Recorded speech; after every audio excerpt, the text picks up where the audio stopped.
It was a dark and stormy night when my friends and I decided to go on a camping trip in the nearby forest. We were all excited for the adventure and had been planning this trip for weeks. Little did we know, it would turn out to be a nightmare we would never forget. As we arrived at the campsite, the trees loomed over us, their branches reaching out like claws in the darkness. We quickly set up our tents and started a fire to keep warm. The rain was pouring down heavily, but we were determined to make the best of it.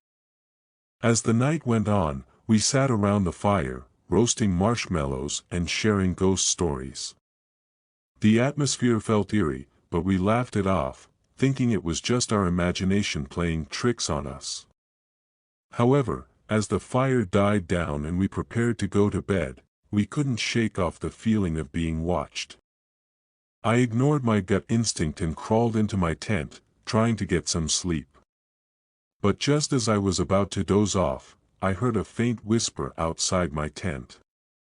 I dismissed it as the wind, but then I heard it again, this time louder and more distinct.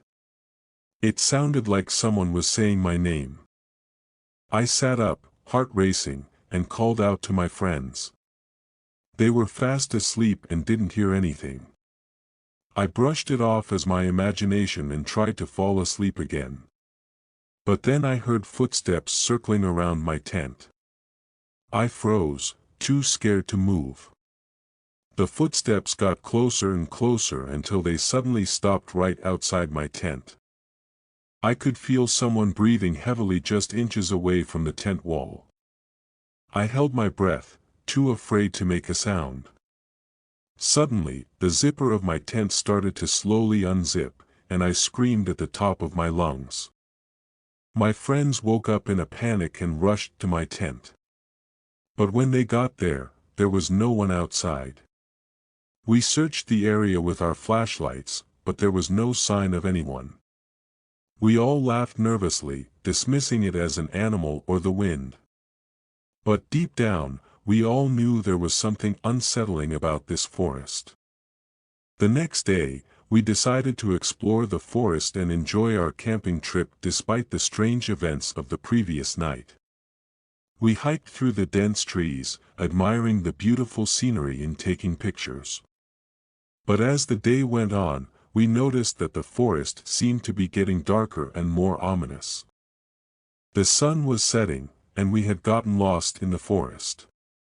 Panic started to set in as we couldn't find our way back to the campsite. We kept walking, hoping to find a way out, but each path seemed to lead us deeper into the forest. As the darkness enveloped us, we heard strange noises coming from the trees. Whispers, moans, and laughter echoed through the forest, making our skin crawl. We quickened our pace, but soon we were running through the trees, desperate to get out. But then, we stumbled upon a clearing in the forest. In the center stood a tall, old tree with deep claw marks carved into its trunk. The air around it felt heavy and suffocating. My friends and I stood frozen in fear, unable to move. Suddenly, a figure emerged from behind the tree. It was a woman, her face twisted in a grotesque smile. She was dressed in tattered clothes, and her hair was long and matted.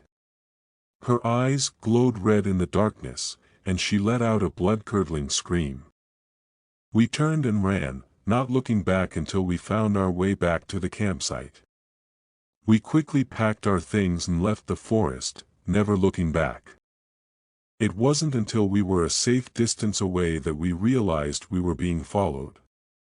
The woman from the forest was standing at the edge of the trees, her haunting gaze fixed on us. We drove away as fast as we could, but the image of her face stayed with us. We never spoke about that night again, but the experience haunted us for years to come. We never went camping in the forest again, and we warned everyone we knew to stay away from that place. Some say that the woman in the forest was a vengeful spirit, seeking revenge for the damage done to her home. Others say she was a witch, cursed to roam the forest for eternity.